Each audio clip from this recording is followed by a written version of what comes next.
నిశ్చయముగా నేను నిన్ను ఆశీర్వదిస్తాను, నిశ్చయముగా నేను నిన్ను విస్తరింపజేస్తాను. హెబ్రీయులకు రాసిన పత్రిక 6వ అధ్యాయము 14వ వచనం. దేవుడు మాట్లాడుతున్నాడు, నిశ్చయముగా ఆశీర్వదిస్తా, నిశ్చయముగా నిన్ను విస్తరింపజేస్తా. ఎవరైతే దేవుని మాట వింటారో, ఎవరైతే యేసుక్రీస్తునందు విశ్వాసం ఉంచుతారో నిశ్చయముగా దేవుడు ఆశీర్వదిస్తాడు. కాబట్టి దేవుడు మాట్లాడుతున్న గొప్ప మాట, నిశ్చయముగా. నిశ్చయముగా దేవుని దగ్గరికి వచ్చావా, దేవుని మాట విన్నావా, దేవుని కొరకు బ్రతుకుతున్నావా, నిశ్చయం నువ్వు ఆశీర్వదించబడటం నిశ్చయం, నువ్వు దీవించబడతావు నిశ్చయం, నువ్వు విస్తరించబడతావు నిశ్చయం. దేవుడు పలుకుతున్న గొప్ప మాట, ఆకాశము భూమి గతించినా గతించవచ్చును కానీ దేవుని మాటలలో సున్నైనను పొల్లైనను పోనే పోదు. నిశ్చయముగా దేవుడు నిన్ను ఆశీర్వదిస్తాడు. ఇదిగో దేవుడు అబ్రహాముతో మాట్లాడాడు, నిశ్చయముగా నేను నిన్ను ఆశీర్వదిస్తానన్నాడు. దేవుడు అబ్రహాముని ఆశీర్వదించారు. ఆదికాండం 13వ అధ్యాయంలో మనం చూసినట్లయితే అబ్రహాము వెండి బంగారము పశువులు కలిగి బహు ధనవంతుడై ఉండను. కాబట్టి అబ్రహాం వెండి బంగారం పశువులు కలిగి బహు ధనవంతుడైపోయాడు. నిశ్చయముగా దేవుడు అబ్రహామును ఆశీర్వదించారు. అబ్రహామునే కాదు, తన కుమారుడైన ఇస్సాకును ఆశీర్వదించరు.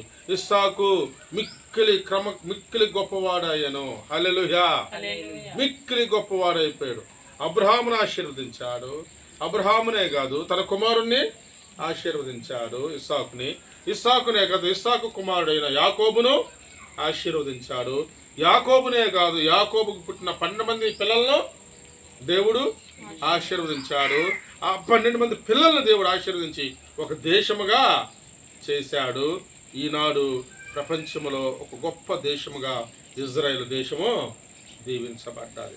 అందుట్లో జనాభా చూస్తే 94 లక్షల మంది, కోటి కూడా లేడు. మన హైదరాబాద్, మన తెలంగాణ మొత్తం చూసుకున్న దాదాపుగా 4 కోట్ల మందో లేదా హైదరాబాద్ 4 కోట్ల మంది ఉన్నారు. కానీ ఆ దేశంలో, ఇజ్రాయెల్ దేశంలో ఇప్పటికి జనాభా ఎంత? 94 లక్షలు. కానీ ప్రపంచంలో ఎంతో ఉన్నతమైన స్థాయిలో అది ఉంది. ఆశీర్వదించాడు దేవుడు. దేవుని పిల్లలారా, నిశ్చయం నువ్వు దీవించబడతావు. నిశ్చయం. దేవుడు అబ్రహాంతో చెప్పాడు, నిశ్చయముగా దీవిస్తాను. తన కుమారుని దీవించారు. ఇస్సాకు కుమారుని దీవించారు. యాకోబు 12 మందిని దీవించాడు. ఇదిగో ఈరోజు వాళ్ళందరూ ఒక దేశముగా అయిపోయారు. ఒక్కరిని పిలిచాడు దేవుడు, ఒక్కరిని. అతని పేరు అబ్రహాం. అతని ద్వారా తన కుమారుని, వాళ్ళ కుమారుని, వాళ్ళ సంతానం మొత్తాన్ని ఒక దేశముగా ఆశీర్వదించారు. ఇది నన్ను దేవుడు నిన్ను పిలుస్తున్నాడు. దేవునితో మాట్లాడుతున్నాడు. నీవు కానీ దేవుని నమ్ముకొని దేవుని దగ్గరికి వస్తే నీ ద్వారా నీ పిల్లల్ని దేవుడు నిశ్చయముగా ఆశీర్వదిస్తారు. వర్ధిల్ల చేస్తారు, విస్తరింపజేస్తారు, బాగు చేస్తారు, బ్రతికింప చేస్తాడు. ఇది నిశ్చయం. కాబట్టి దేవుని యొద్దకు రండి. దేవుడు తప్పకుండా మిమ్మల్ని ఆశీర్వదిస్తారు. మీ పేదరికాన్ని పోగొడతారు, మీ భయాలు పోగొడతారు, మీ రోగాలు పోగొడతాడు. రాబోయే నిత్య నరకం నుండి తప్పిస్తాడు.